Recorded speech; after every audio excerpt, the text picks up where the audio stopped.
no matter how tough it can get today, is nothing to be compared to what was happening then. And where we are standing now was said to be the largest of the dungeons for the women. And here you're talking of 100 to 150 people in the small space. And you look at the floor, as hard as it is, they were packed or were sleeping. They gave them food and water once, twice in a day, a very little, just to keep them alive. A month or two, they were held in here and mostly allowed out when the governor was going to pick one to be used. Over a year or so, they were not allowed to wash down. And women had to go through the menses and yet be sleeping in it. The hole over there, among others, was for ventilation. Unfortunately, this was connected to a place they called magazine, where they kept ammunition or explosives. So whenever there was any leakage, the fumes of the chemicals just came straight to the dungeon and worsened the already bad situation. Over here, they gave them 2 containers or receptacles. One was placed at the corners, where they were expected to go to ease themselves or go to the toilet into them. But they talk about the fact that during the 2nd month, they themselves became too weak, such that some, if not most, were unable to move from where they were to where the containers were to do it into them. So practically they had everything on the floor and they were sleeping in it. Meaning that what you see today, sometime past, had phases, urine, vomit, menstrual blood. And you seriously cannot underestimate the heat and the stench. And these, among others, explains why they were dying. The question is, the trade was evil. But if the idea ultimately was profit, then why let them die? Get all of them there, get all the profits. But sadly, that was not the case. And when you pursue this question, I can tell you for sure, you will never get a definite answer. There will be several suggestions. And 2 common ones you would get to be the fact that 1, they were too strong to be controlled. So they wanted to be sure at all times they were weak, they couldn't fight back. And to kind of freeing themselves from the guilt, they developed another mentality. That only those who could survive these were the strong ones who could then work. So then it became a natural process of eliminating the weak ones. And by so doing, they were dying. And those that died in here were thrown into the sea. I have a question. Yes. Question? Did you have a question, sis? Okay. No. Okay. As we move on, wherever you see bars, should let you understand in those days there were bars. And when we see openings like this, we had a gate or a door at the time. Okay. What you see are not the original ones. But when we get to a point and it's original, I'll point it out to you. Okay. Let's please come this way.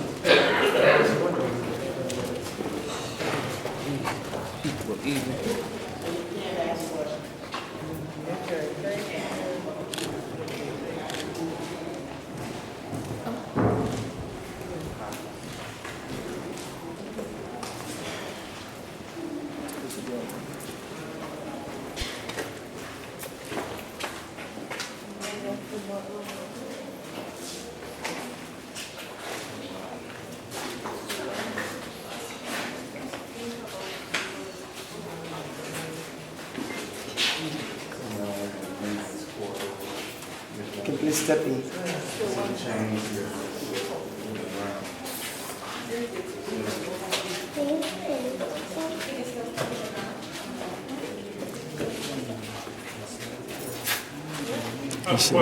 They allowed the missionaries to come in here and teach them Christianity while they were doing the process.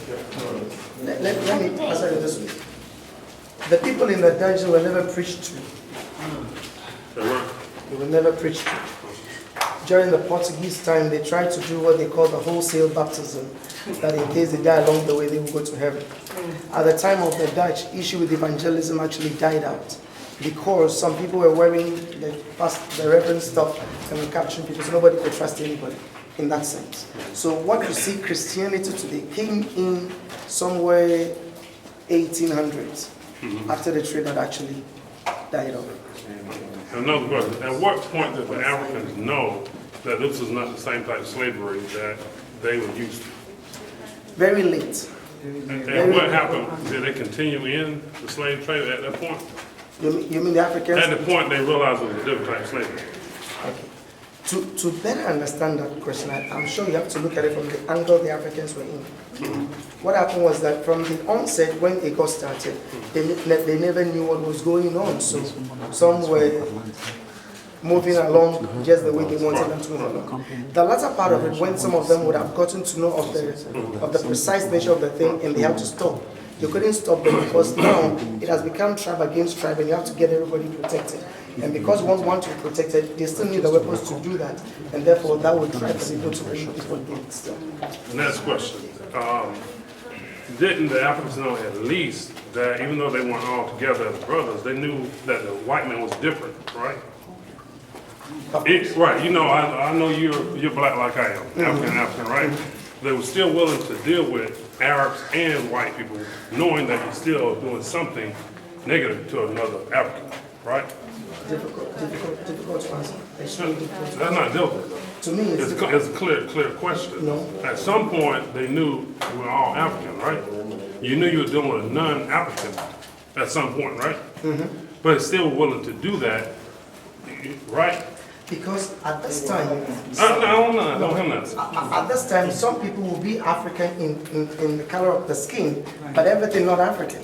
Because they become part of. My point is, you know, and the question is, at minimum, you knew it was different complexion. They knew you knew for sure a white man, an Arab, was not African, correct? Okay. Okay, that was it. Okay. At the point they will know, yes. Right, okay. That was Okay. They still dealt with non-African, or non-black, person not your color, for sure, right? Of course. That's what I'm saying.